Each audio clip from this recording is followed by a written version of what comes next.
Hello students, how are you?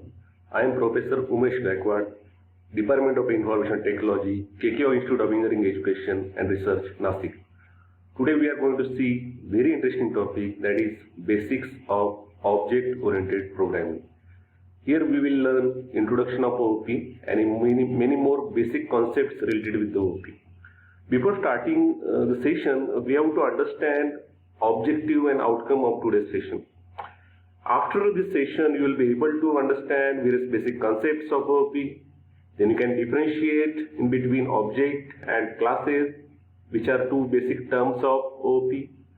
After that, you will be able to identify various examples of class and object which exist in real world.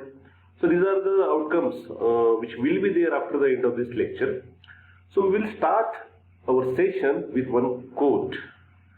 Certainly not every good program is object-oriented and not every object-oriented program is good. By BEHAVIOUR.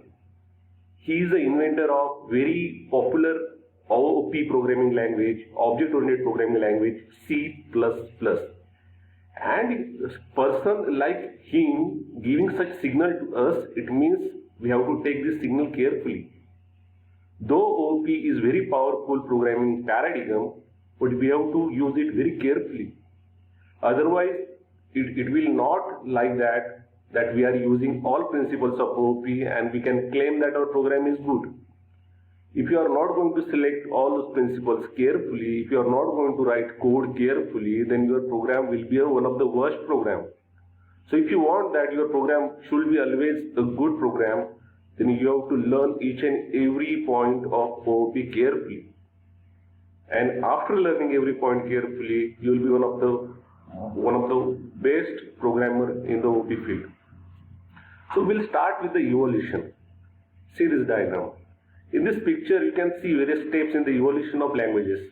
First of all, machine language get introduced. After this, assembly language get introduced. Then there was a major breakthrough when procedural paradigm get introduced in the computer domain, and another major step was introduction of OOP. So these are some examples of programming paradigms. Though after the OOP, functional and applicative programming paradigms get introduced, but still till the date, procedural and OOP are very popular paradigm for many programmers. Many programmers are using procedural and object-oriented program for developing an application. So here we are going to take that fourth step, that is OOP. We are going to learn OOP. So after this evolution, what we will do, we will see what is OOP.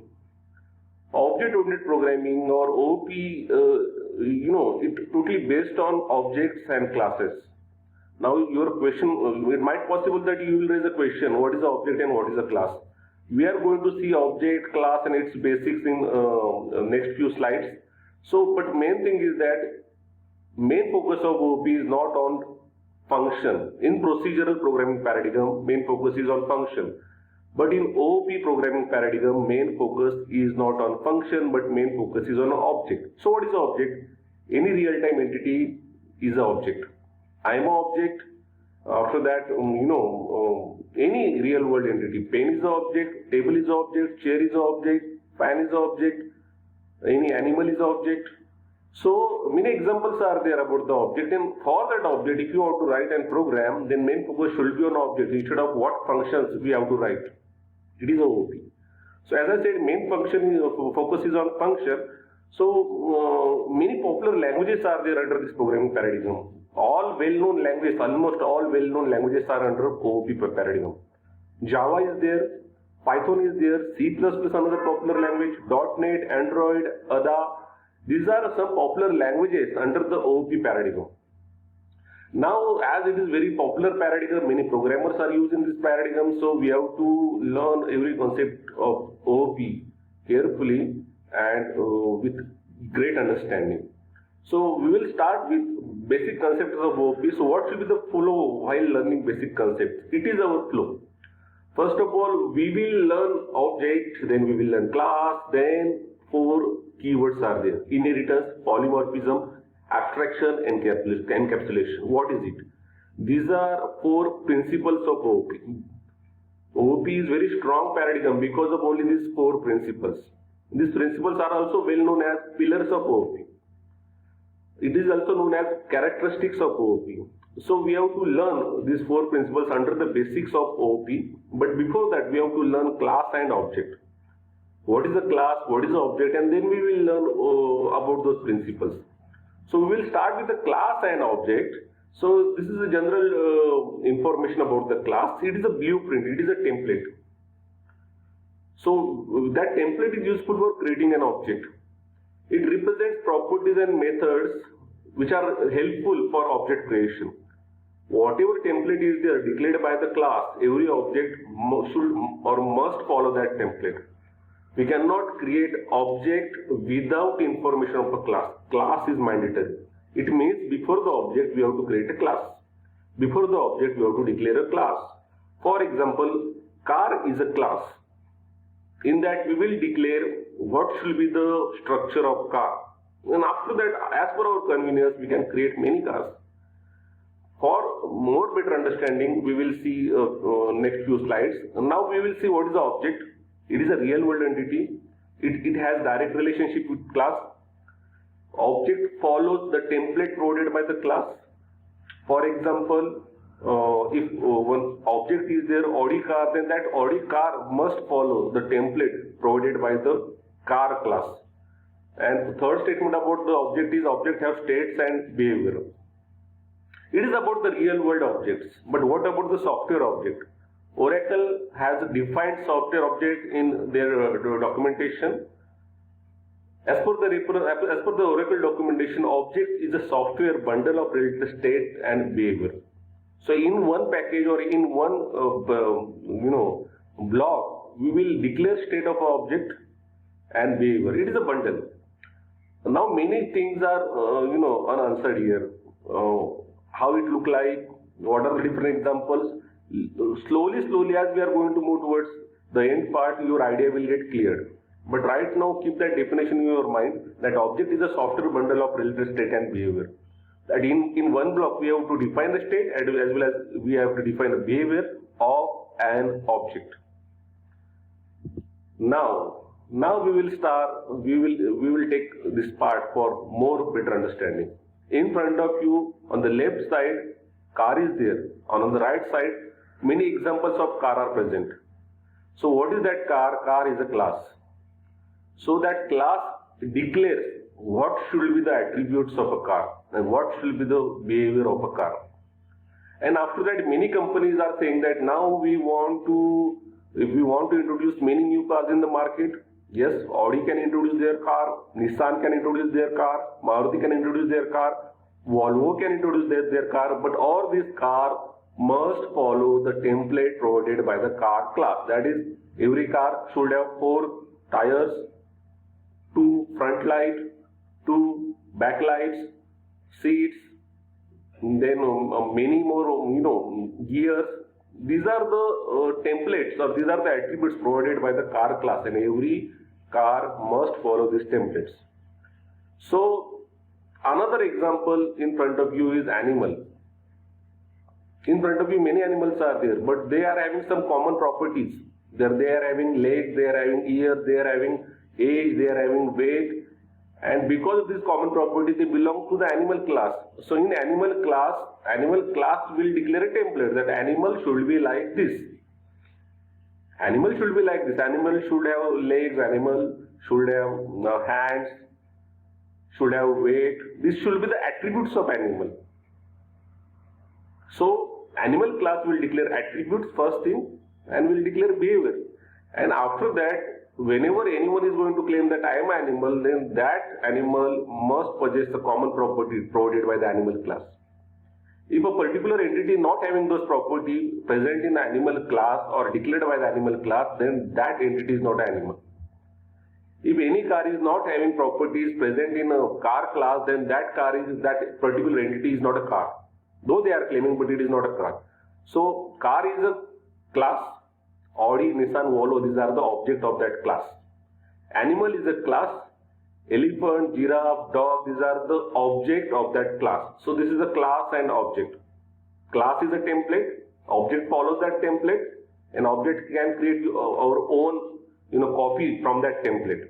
So objects can create their own copy from that template. Obviously, we can compare Audi with a Nissan on the basis of many more things. But Audi, Nissan, Volvo, all these cars possess few common properties. On basis of that, we can say all these are cars because it follows the basic properties of a car class. Now we will move towards the next part. Before it is important that car is a template, that class is a template. Object follows that template. Object create own copy from that template, and all objects from a particular class possess some common attributes. So because on the basis of that, we can say that all these objects belong to a class. Because this elephant is from animal class, while Audi is from car class. We cannot say Audi, we cannot put Audi in the animal class because Audi is not having property of animal. So likewise, because Audi is not following template provided by the animal, elephant is not following template provided by the car. So all these objects belongs to this particular class, and all these objects belong to this class.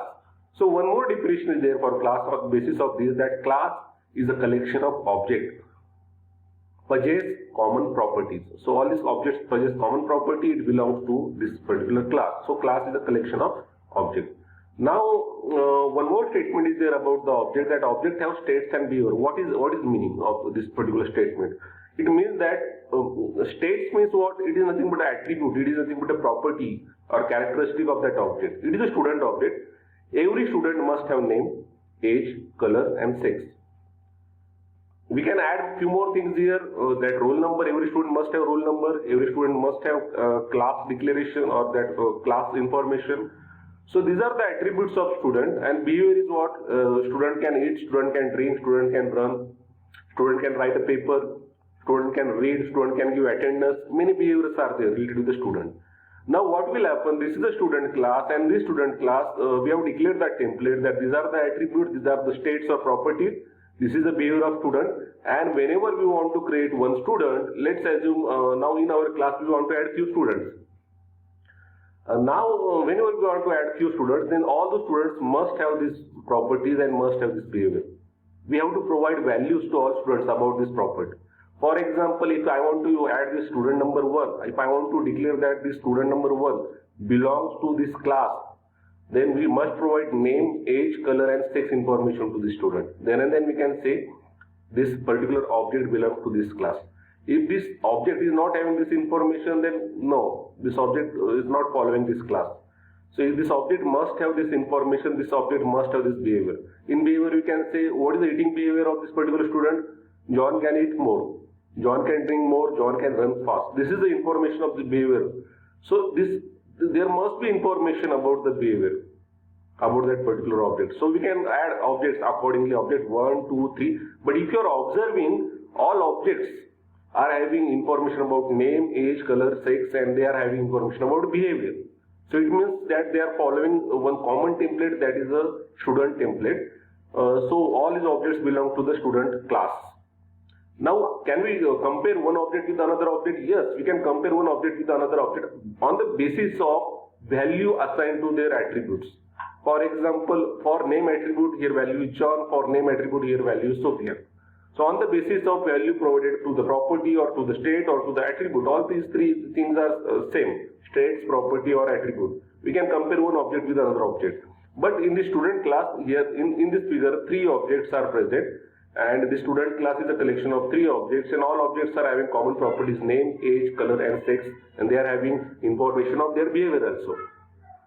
Now this is another example. The students are having, this is a student class, roll number is there and name is there, and they are having property or they are having actions. We can set roll number to this, we can display roll number, set name, display name. So on the basis of this, we have identified 3 objects, and all those 3 objects we have assigned the value. 001 is the roll number of first object, second object 002, third object 003. So all these 3 objects are having roll number and name. It means that they are following template of the student class. So it means they are under the student class. So it is about objects have states and behavior. Every object must have states and behavior, and that states and behavior, it should be declared by the class. because class is a template and student of that object has to implement the guidelines set by the student class, because class is a template and whatever guideline is declared by the class, in our case it is a student, every object from student class should possess those attributes and behavior. Now we will see practical implementation of class and object. In front of you, this is a slide in which the example is from Java programming, how to declare a class and how to declare an object. In front of you, this example belongs to the student class. In student class, two attributes are there, age and name. So every student should possess these attributes. Every student must have age, every student must have name. Also, every student must have that method called as a top. How to create an object of that class? So here in front of you, Ajay is the example of that object. Ajay is the object which belongs to the student class, and by using the statement student Ajay is equal to new student, it will create one student which will follow the guidelines set by the student class. Can we create more than one class, more than one object? Yes. By using a class template, we can create more than one object. For example, if you want to create one more student, Ram, then you can simply say student Ram is equal to new student. Here student is a class and Ram is the object name which belongs to that class. Now don't take tension. Now you will say that it is a practical implementation. How will we get knowledge of that complete practical implementation in detailing? So in further lectures we will see the practical implementation of all these things in detail. But it is just an example so that you will get idea how to create class and how to create object in the program. Now, here what we have seen many things. We have seen what is the object, what is the class, what is the difference between object and class, how to create object and class programmatically. Also, we have seen what are the different attributes of object, what are the different attributes of the class. Hope this knowledge will help you in the further sessions. It will help you to write a good code. In the next session, what we will see different properties of object-oriented program. Also, we will see how to do code or how to implement a code so that we can claim that our program is OOP program. So, please wait for the next session. Please wait for the next video. And one more request is that listen this video, observe this video carefully so that you will get better idea in the next session.